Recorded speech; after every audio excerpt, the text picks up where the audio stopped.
आज यानी 1 अप्रैल से कई नए नियम लागू होने जा रहे हैं। इनका सीधा असर आपकी जेब पर पड़ सकता है।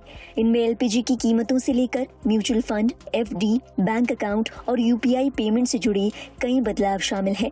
आइए आपको बताते हैं इन बदलावों के बारे में, ताकि आप महीने भर का बजट आसानी से बना सकें। सबसे पहला बड़ा नियम है, एफडी पर टैक्स लिमिट बढ़ा दी गई है। अगर आप एफडी यानी फिक्स डिपॉजिट में निवेश करते हैं तो आपके लिए अच्छी खबर है। 1 अप्रैल से एफडी, आरडी और इसी तरह की दूसरी सेविंग स्कीम्स पर बैंक 1 लाख रुपए तक के ब्याज पर टीडीएस नहीं काटेगा। लेकिन ध्यान रखें कि ये लिमिट सीनियर सिटीजन्स के लिए तय की गई है। उनके लिए पहले ये लिमिट 50,000 रुपए थी, जिसे अब बढ़ाकर 1 लाख रुपए कर दिया गया है। इसी के साथ दूसरे निवेशकों को भी राहत दी गई है। उनके लिए इस लिमिट को बढ़ाकर 40,000 रुपए से 50,000 रुपए कर दिया गया है। दूसरा बड़ा बदलाव है यूपीआई आईडी से जुड़ा।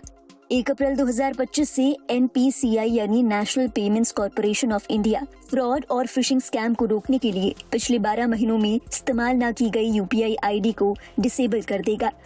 जो यूजर्स अपनी डोरमेंट यूपीआई आईडी को फिर से एक्टिव नहीं करते, वे इसे पूरी तरह से खो सकते हैं।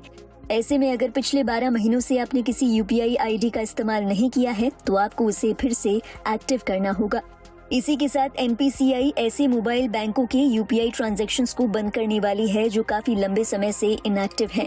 अगर आपके बैंक अकाउंट से कोई पुराना नंबर लिंक्ड है जो काफी लंबे समय से बंद है, तो यूपीआई ट्रांजैक्शन को जारी रखने के लिए आपको 1 अप्रैल 2025 से पहले बैंक अकाउंट से नया नंबर लिंक करना होगा। तीसरा बदलाव है सेविंग अकाउंट्स और एफडी इंटरेस्ट से जुड़ा। कई बैंक 1 अप्रैल से सेविंग अकाउंट और एफडी की ब्याज दरों में बदलाव करने जा रहे हैं। SBI bank, HDFC bank, Indian bank, Punjab and Sind bank और आईडीबीआई बैंक जैसे कई बैंकों ने अपनी एफडी और स्पेशल एफडी के इंटरेस्ट रेट में बदलाव किया है। ऐसे में अगर आपने एफडी में निवेश कर रखा है तो बैंक की वेबसाइट पर जाकर 1 अप्रैल से लागू हुई ब्याज दरों को चेक कर सकते हैं। चौथा है डिविडेंड पाने के लिए नया नियम। अगर आपका पैन कार्ड और आधार कार्ड लिंक नहीं है तो 1 अप्रैल से आपको स्टॉक्स पर डिविडेंड नहीं मिलेगा। इसी के साथ कैपिटल गेन पर टीडीएस की कटौती भी बढ़ जाएगी और आपको फॉर्म 26A में कोई क्रेडिट भी नहीं मिलेगा। पांचवा, सेविंग्स अकाउंट खाली तो लगेगा जुर्माना। 1 अप्रैल से अगर आपकी सेविंग अकाउंट में मिनिमम बैलेंस नहीं है तो बैंक आप पर जुर्माना लगा सकता है। बता दें, हर एक बैंक की मिनिमम बैलेंस लिमिट अलग अलग हो सकती है, इसलिए जुर्माने से बचने के लिए आप अपनी बैंक की पॉलिसियों पर गौर करें। छठा है डीमेट अकाउंट के नियम और भी सख्त। सेबी ने म्यूचुअल फंड्स और डीमेट अकाउंट खोलने के लिए नियमों को और सख्त किया है। नए नियमों के मुताबिक सभी निवेशकों को अपनी केवाईसी और नॉमिनी डिटेल को फिर से अपडेट करना जरूरी है। अगर आप ऐसा नहीं करते तो आपका डीमेट अकाउंट फ्रीज किया जा सकता है। हालांकि आप फ्रीज हुए अकाउंट को फिर से एक्टिव करा सकते हैं। सातवां है जीएसटी के नियमों में बदलाव। भारत सरकार नए फाइनेंशियल ईयर से जीएसटी से जुड़े नियमों में बड़ा बदलाव करने जा रही है। इसके तहत 1 अप्रैल 2025 से इनपुट सर्विस डिस्ट्रीब्यूटर सिस्टम लागू होने जा रहा है।